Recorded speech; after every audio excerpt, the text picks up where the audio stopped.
Je m'appelle Laurent, j'ai 37 ans, je suis concepteur commercial chez Mobalpa depuis 3 ans et demi. Je viens d'un métier qui est totalement différent, qui est celui de conseiller bancaire, et j'ai une formation en technique de vente et management. L'intégration, elle se fait tout de suite par de la formation au siège de Mobalpa à Thônes, dans les Alpes. On suit une formation métier, c'est-à-dire méthodologie de vente, produit aussi. On a l'opportunité au cours de son intégration de choisir justement des formations spécifiques sur des thèmes précis, plus axés sur la méthode de vente, sur la conception d'une salle de bain, sur la conception d'un rangement, living. Donc on a la chance d'avoir tout un panel d'opportunités de rester formés, de rester des professionnels du métier. Il n'y a pas un projet identique, il n'y a pas une méthode unique. On accueille un client comme il vient, donc il faut être extrêmement à l'écoute. On commence dès l'instant où il va pousser la porte à s'intéresser à notre enseigne et nous, on se doit de s'intéresser à son projet, donc on va l'accueillir.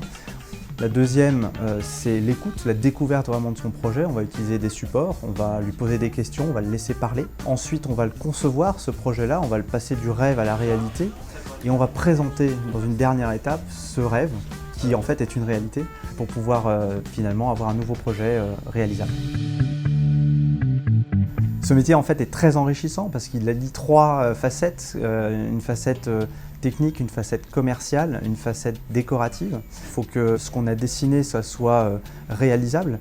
Donc techniquement, on doit valider des implantations, des intégrations d'appareils électroménagers. Et puis on a tout ce qui est décoration, la sensibilité. Donc du technicien, on doit passer au décorateur. C'est parfois un peu compliqué à faire, mais il faut s'intéresser à parfois d'autres choses que la cuisine. S'intéresser au design, à la photographie, aux vêtements, enfin bref, tout ce qui compose l'esthétisme.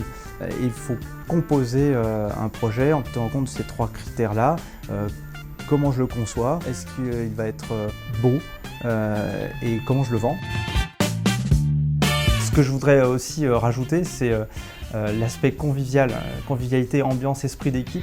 On arrive aujourd'hui à échanger très facilement avec les collaborateurs sur les conceptions, on peut aller chercher des conseils, on peut échanger sur les chantiers qu'on a réalisés. Moi j'ai la chance d'être dans un magasin vivant grâce à mes collaborateurs, même si le travail est très individuel, et ça c'est très important.